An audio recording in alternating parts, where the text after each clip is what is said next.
Good afternoon, ladies and gentlemen. So, Silos spoke before me in English, so I can continue on that trend. Thank you very much for.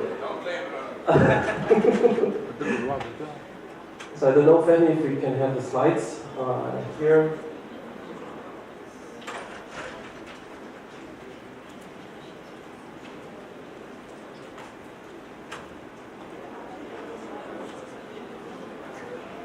How are you? How was your day?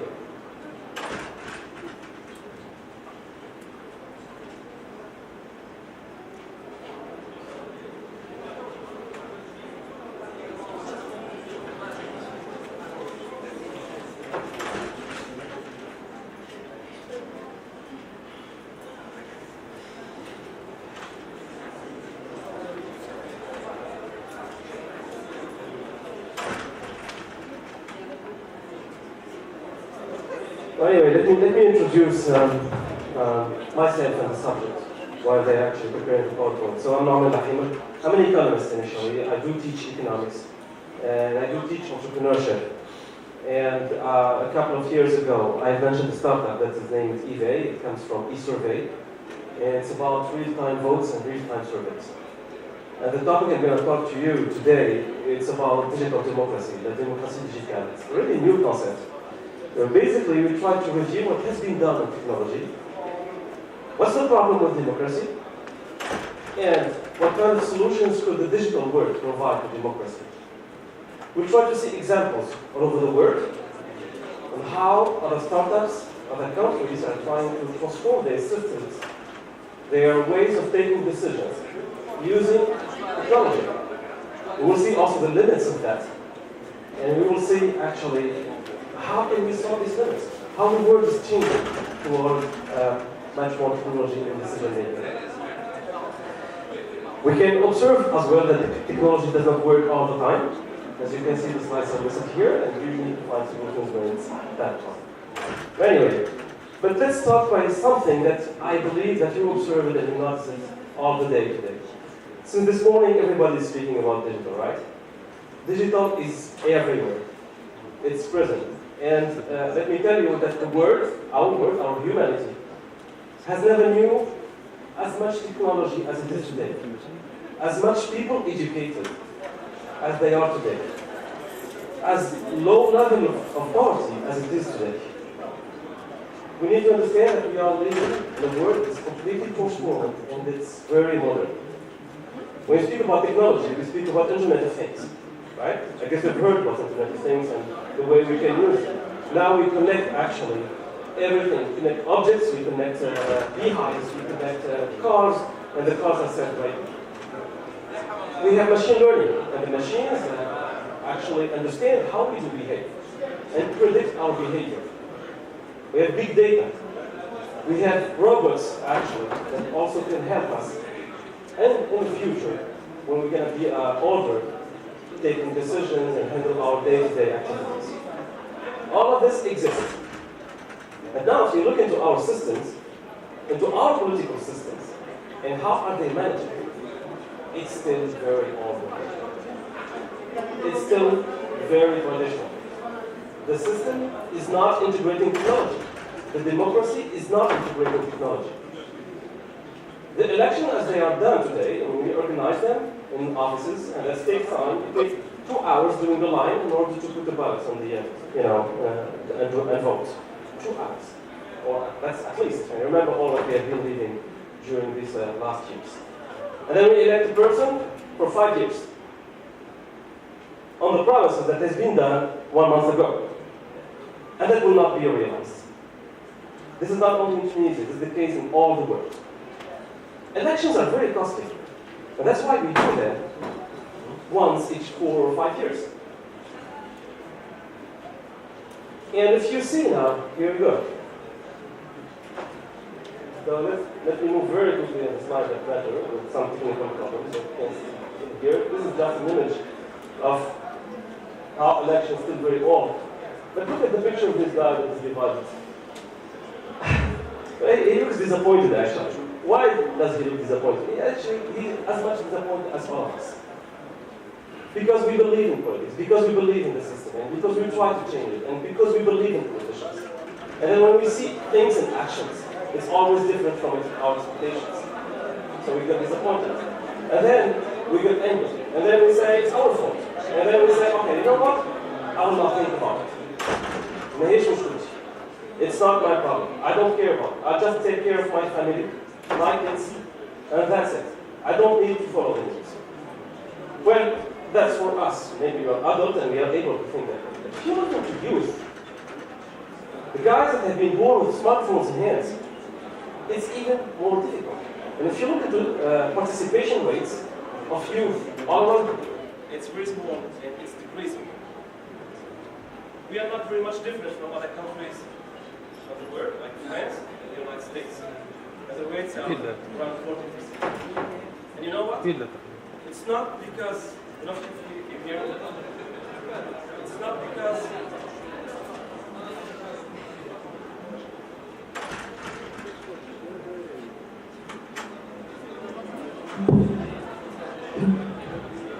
we're speaking about digital transformation. So, the youth are not participating anymore. I don't know if you, which one did you arrive at the end? Because apparently you've not. Did you hear me from the beginning? Okay. So, what I want to say is that the youth are less participating, but it's not because they are not interested in projects. It's not because they are not interested in the system. They are. And studies show that the youth do not participate very much, at least in the United States, because they are too busy. And they don't have time to lose, to make lines, and to go vote. I mean, you need to understand them. They are used to use smartphones and everything is one click away with likes and all that stuff. So can you imagine someone like 20 years old doing the line for 3 hours to put the paper and then nothing will be realized in the future? Absolutely no. So this is a very good statement that I saw on the Independent, says that more people have voted in Big Brother's elections than in the European elections, and that's in Europe. So that's not only a case in Tunisia, it's everywhere. So, sorry.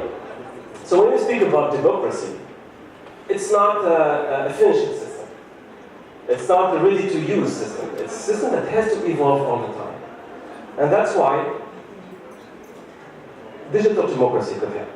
What's digital democracy? It's very simple. It's using technologies that we have today, mobile phones, smartphones, cloud computing, machine learning, and so on, to take decisions, because at the end of the day, democracy is a way to take decisions all together.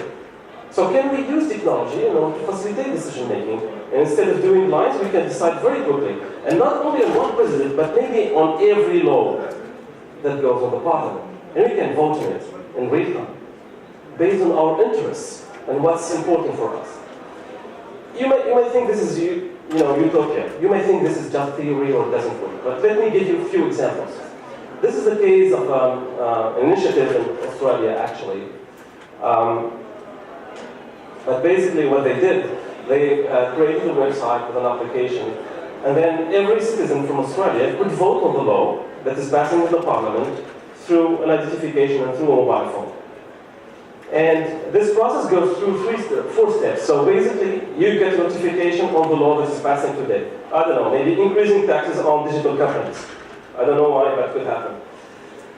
And then you receive notification saying the government is willing to increase taxes on digital companies. And then you have videos and documents that explain how the law works. And then after seeing that, you can vote and say, I agree or I disagree. And through that, you can influence the parliament decision in real time. This is what's happening in Australia. The other case, which is really important, it's called Democracy Earth. Democracy Earth. This is a startup that's from Argentina. It has been incubated in Y Incubator in San Francisco. But basically, what they are trying to do is to allow everyone to vote on everything all over the world. And they have this system of what we call liquid democracy. What's liquid democracy? Well, what we have right now is a kind of representative democracy. We elect people to represent us and vote in our place for a long period. Direct democracy is that you vote for everything that you directly to make it happen or not. Liquid is both of them. It says that actually, if you want to vote directly on something that matters to you, you can do it. But if you think that you don't have the skills to vote on that, and you know someone that is very skilled from your family, parents, or friends, that is expert in that particular domain, you can delegate and you can ask that person to vote in your place. So it's a mixture between direct democracy and representative democracy. And of course, that's pretty much doable with mobile phones and online voting. Now, one of the biggest problems with this is authentication. How do you know that's me? How do you know that the person that's voting is the real person that should vote? Right? That's one of the biggest problems of digital democracy. Well, this is true. This is the map as we know it today, right? We belong to nations, we belong to countries, and these countries are all around the world, and we participate to votes in our respective countries. This is the world that we believe we live in. But maybe it's not that world. Maybe you're living in this world, actually. Sorry. It's a world of Facebook, Google, Twitter, Instagram, and all of these countries. The world is changing. And if you look to the CIA report on what's going to happen in the world during the 20 next years, they basically say one of the scenarios is that nations, as we know them today, will be transformed. People will not identify themselves as belonging to a particular nation, but to communities. Whether you are French, Tunisian, American, or from another country, you belong to communities. You could belong to an association, you could belong to an international organizations, and basically what they say is that communities in the future will have much more power than governments.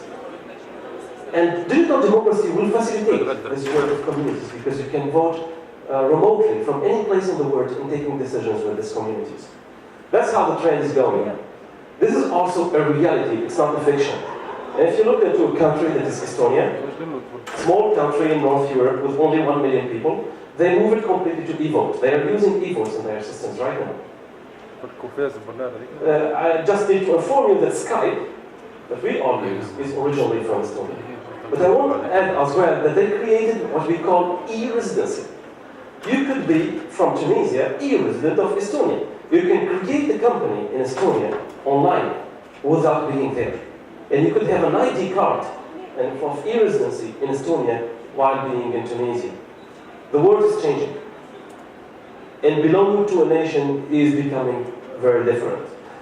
It's much more belonging to communities rather than belonging to nations. And that's how the world is changing. Blockchain, also it's a technology. I guess that you've heard a lot about it today. That's actually revolutionizing the world. It's used for bitcoins, basically, to guarantee exchange of currency or digital currency. It will be used also for votes, so that you can certify, guarantee with maximum transparency any operation of vote and over the world. Well, our startup is about voting as well. So it's very simple. It's a platform for opinion, public opinion platform. So you can go, create any vote you want, and share it, and invite your community to vote. And well, one of the things that we've done is actually we did the internal election of a political party in Tunisia, which is avec, and they used actually our platform, and we have been able to use it, guaranteeing the whole process. And then, what's important, we are moving to municipal elections in the next, by the end of this year. And there are a lot of threats on that political election, especially in terms of participation, because Tunisians are not very much motivated. The thing is that this particular election will affect us very closely. It's going to decide about the road that's going to move in front of your house or not. And that's why it's very important, and we would like to work on initiatives regarding building e-votes in local places where you can decide about the priorities of your region, and we are looking for partnerships in that. So if you're interested, we can cooperate. The world is changing, and we need to wake up before it's too late. Thank you very much.